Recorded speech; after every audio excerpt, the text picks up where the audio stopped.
Hi YouTube, I'm gonna make this video as fast as possible because the sun is going down and I couldn't be fucked to have done this any earlier.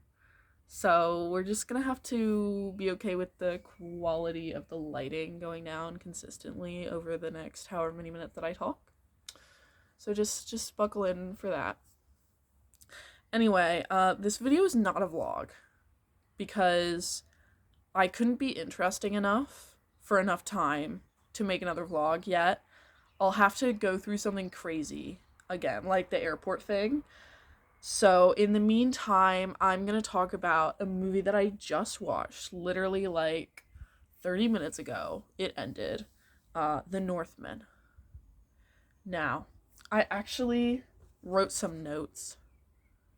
You can't read them, but they're on this like little notepad. It's kind of cute, but it looks like it has a coffee stain. Like, is it just me or is that like, that's not New Zealand. That's a coffee stain. Maybe a patriotic coffee stain, but a coffee stain nonetheless. But anyway, I have some bullet points here that I wanted to discuss with anyone who fucking cares. And if you don't fucking care, you can leave.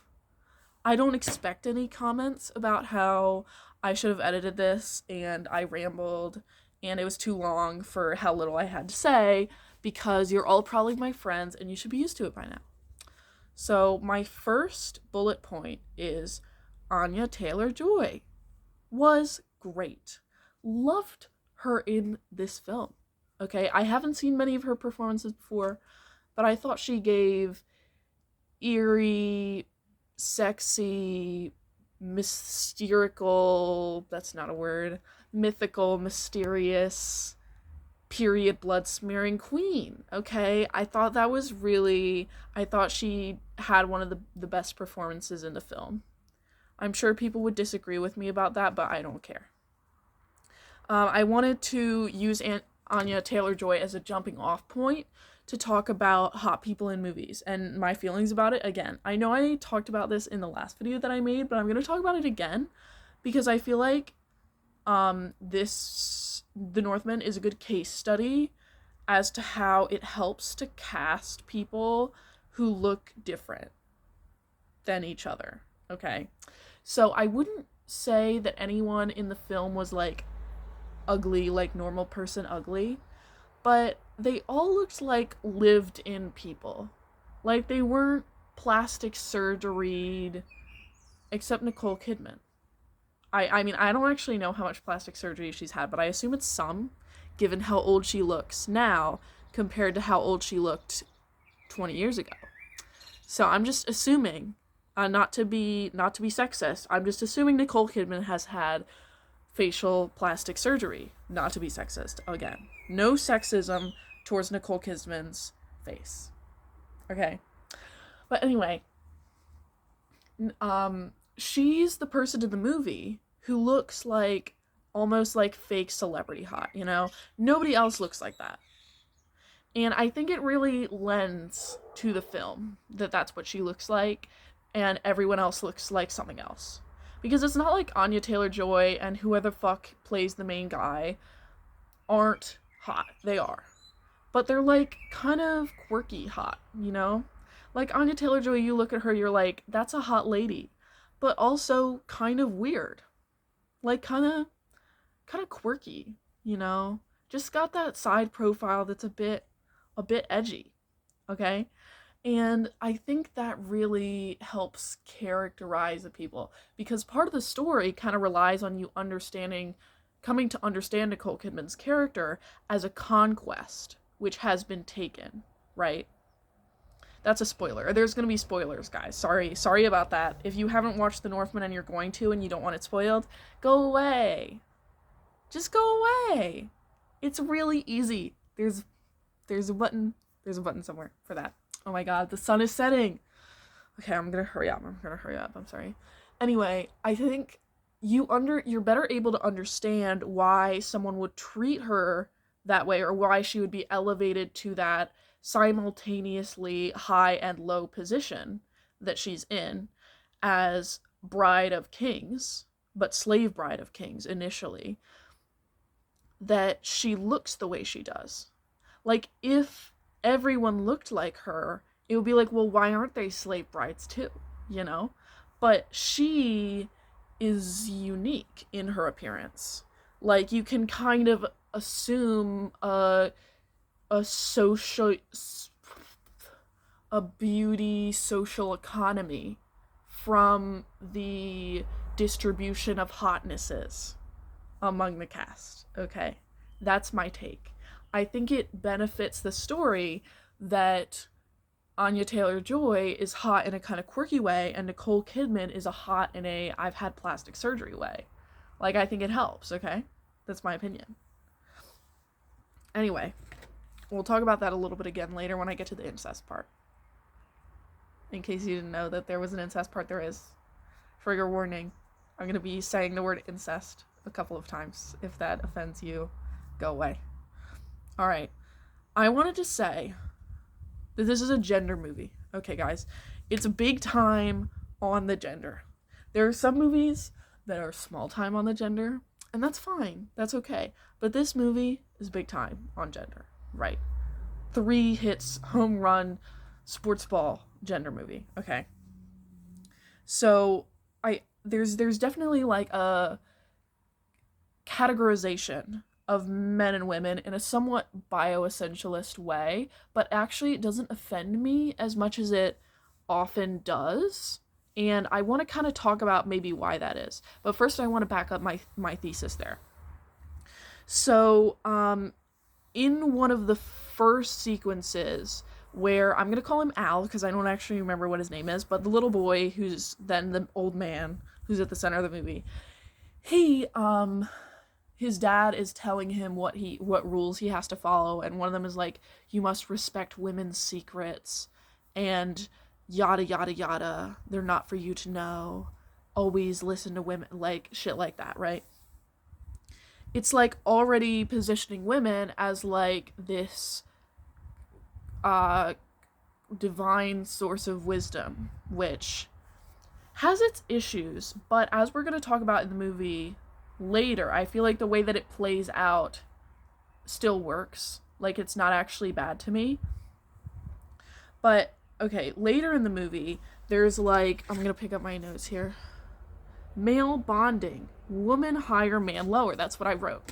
So, there's a lot of connection between men and animals in this film, from the ongoing dog stuff to the crow stuff to the men like growling as dogs and crawling around on the ground and all this shit that's just really it's animal, okay? It's not human, it's animal shit. We can acknowledge that, right? And then there are a lot of women in positions in the movie who are like, I mean, there are male witches, but there are the female soothsayers and specifically the image of the Valkyrie, with Anya Taylor-Joy kind of also embodying a Valkyrie on the earth, like she is compared to one. She has this earth magic. She's shown to like try to change the winds, I think is what was implied in one of the final scenes. It's like there's just clearly this idea of female as access to a higher being, that men are lowly in a way. And that sounds really bad in gender essentialist, but I feel like it still works, and I swear I'm gonna get to why. But last I want to talk about how feminine male people are more oppressed in this world, or they're shown to be explicitly in the movie. Like, you could infer that they were based on the setting, but like boy children are hurt, are killed, are stolen from their mothers, have a masculine father figure ruined, killed, they're brutalized, they're burned, and then there are instances, I mean, that happens to girl children too, but there's a focus on the male children. And then there is the, what was I gonna say? I have words in my mouth. I have words behind these glistening, pearly white teeth. Okay? Just wait a second. Okay, I know what I was gonna say. The dad of the brother, Al's dad's brother, his uncle, has a son, and the son gets killed by Al. Okay, it's part of the plot. And he tries to mourn for his son. And his wife is like, your inferiors are around, you can't do this. Like, it's very obvious, like, what's kind of going on. That, you know, there are female sacrifices are depicted throughout the movie. And there's, like, a brutalization that is shared by both sexes, really, in the film. But I feel there's still a disconnection between the forms of it. Like, the murder of men and sexual enslavement of women there's like a physical mastering in both, obviously, but there's a material thing about murdering someone that is ending their body's walk of this earth, and then impregnating someone against their will, which is continuing their spirit but turning it to yours, like turning them to your will. And that I feel like that's kind of explored in the movie, but only in subtext. Like, that it's about how these men and women kind of find each other and disconnect from each other, and kind of the horrors that come from that. Like, the tragedy of all of the men who are suffering for their manhood, and women who are suffering for from their womanhood. That's not to be like one of those people who's like, oh, men have it just as bad. No, absolutely not. But I think that's part of what the film is trying to discuss. Okay? I feel like I could have been more articulate there, but I feel like I kind of did it. A little bit. There's a lot of bonding witnessed between men in this movie, and not as much between women. And obviously that's partly because there's a male main character, but it also kind of feels like there's, I don't know, I feel like this is ascribing, I'm not trying to call anyone who made this film a sexist or misogynist, that's not what I'm doing, but I think there's kind of often an assumption that women are a collective hive mind anyway, so you don't, like, need to show them being a collective hive mind, they're just like that. You just assume that they're like that already. Oh my god, the light is getting so much worse. I might have to move inside, but if you guys can tolerate this for a few more minutes, I'll see if I can finish it up. Okay, I wanted to talk about next, so I have like 2 more topics. Maybe I should do the incest one first. I want to start by saying, I called it, okay? I called the incest right off the bat. I'm just a sleuth for incest in films, okay? I just know. I'm just really good at that. Don't ask. Don't talk to me. I don't have a therapist yet. But, and I'm not gonna get one. So don't ask. Again. Anyway. I was watching the opening scene. And I saw there's the part where little Al sees that his dad is back from the war. Whatever war it was. Must have been horrible, must have been tragic, right? He goes up to run and open the door to his mom's room, and voila, she's putting her dress down. She was wearing underwear. And she's like, OMG, how dare you come in my room like that? Don't you do that again. And I was like, what's this? What's going on here? And then there's the part where basically, like, she wants her husband dead because he's a piece of shit. That's fine. That's fine. That's cool. He's a rapist. Kill him. I agree. Okay? But then that also, to her and to her new husband, his brother, means that the son has to die as well. And it's like, why? Why is that? Because he's in the way. He's in the way of this other guy having sex with his mom. How is he competition in that way? That's kind of strange. So I had these burblings in my mind.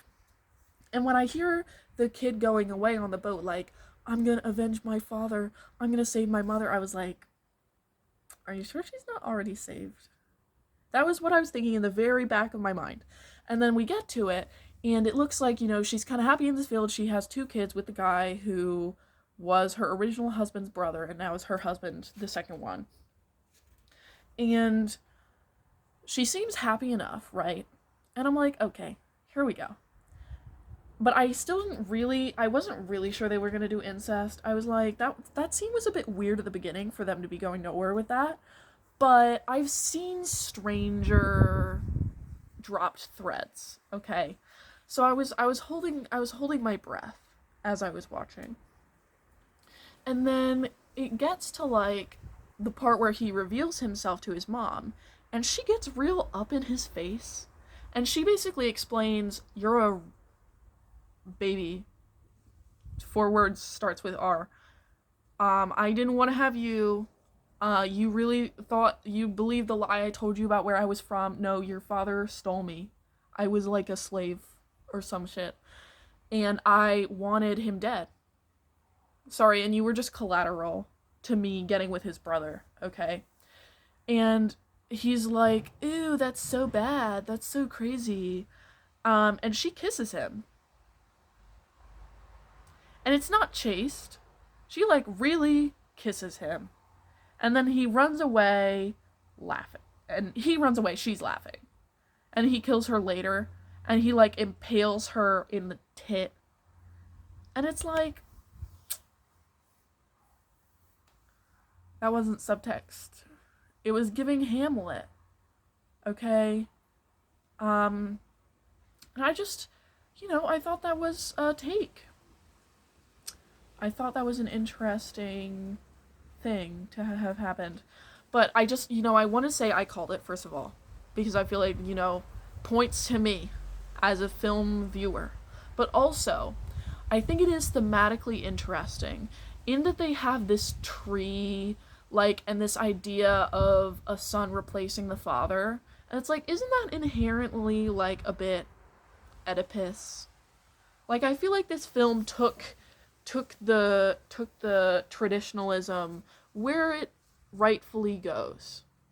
That's not me saying it's good for the incest. It's me saying traditionalism bad. Okay? I just thought that was, interesting. Also some gender commentary there as well. That this woman is always property. She doesn't see how her adult son can have a relationship to her. She's been property her whole life. She was property of her father, then she was taken slave, she was property of her first husband, and as a child, he was property of her. But now he's not, he's an adult. So how are they going to have a relationship unless there's another form of ownership that is created of his over hers? So I saw her, and she was clearly like a villain in the story, but they did, like, I mean, it's 2022. Like, they didn't make a movie where the rape victim is the worst person, right? Like, I refuse to believe that. Anyway, it's actually getting really dark, so I'm gonna go inside. I'm not gonna pause this. You guys are gonna stand up with me. House tour, house tour, house tour, house tour. Wait, I have to turn on a light. Ooh, look at my house. It's so cool. Alright, we're inside now. Wow, 19 minutes, that's crazy. Why is there a bowl that's dirty here? Okay, I'll clean that. Mom, if you watch this, I'm gonna clean the bowl. Shut up, Will. You don't see anything. Okay. Finally, I finished talking about the incest. Now I'm gonna talk about revenge. So, it's it's almost 20 minutes into this video and I haven't talked about the main theme of the movie that I watched that I'm talking about. That's kind of crazy of me. But let me do that now. Okay. So revenge. I actually don't have a shit ton to say about this. Now, I feel like some similar themes, vaguely similar, were covered in Green Knight, the Green Knight movie, which was a better movie, in my opinion. This one was still good, but I think it said slightly different things, but in the end, I think it had similar things to say and the other one did it better. Okay. That's my opinion. But I think it was interesting how the Northmen kind of explored revenge as a last resort. Like, that we often see revenge as, like, this happened, so this other thing has to happen, like it's a falling dominoes. But it's pretty explicit that Al chooses, out of his own inability to move on, to go after his father's killer instead of stay with his partner and later children. Like, he's spurned on by the idea that they might not be safe if his father's killer is around, but, like, deep down he knows that's not true. Like, they go to another country, that guy stays where he is. Like, what's gonna happen? What are they gonna do? Transportation was not that fast back then, okay? We didn't have trackers on everybody that they were carrying around all the time just so that they could take fucking B-reels, okay? Nobody was doing that. You could have vanished. He vanished when he chopped his hair off. Like, it was really that easy. Like, you can't tell me he wouldn't have been able to hide his family. It was clearly because revenge was his last resort. That in a way he still kind of saw that everything was gone. That he couldn't see this future. And I think one of the parts of the movie that I thought about was, like, if his uncle and him had dueled earlier, before the uncle's wife and children had been killed, I think it would have fulfilled thematically if he just won flat out and did not die in the end. And Al died, right? If Al lost, that would be thematically more fulfilling than the ending we got, which happened at the point when, I'm sorry if this is incoherent, happened at the point when the wife and kids of the uncle had been killed. So it was as if the revenge that happened was only a result of every other option being taken away. That it was a last resort, and that it killed them both in the end. And I think what this entire movie is pointing out is that that's not a virtuous act. That's a scared cat. It's not something to champion. It's embarrassing. I thought that was, like, probably the most powerful point that you could squeeze out of that movie. That there's this society that sees a passing down of revenge and encourages children before their father is even dead to seek vengeance. That vengeance and loyalty, but loyalty in terms of how willing are you to fuck someone else up for someone else being fucked up. Explicitly, like, an eye for an eye, revenge, revenge, revenge. Willingness and bloodthirstiness for vengeance is a virtue. in that culture. And it's kind of shown throughout the movie how paper thin that is. Not that revenge is wrong, or that revenge has no purpose, or that the people who enact revenge should have done something else. What it's saying is that there is no virtue in this. And I thought that was cool. I'll end the video now. It's 25 minutes. I'll see you guys next time. Bye.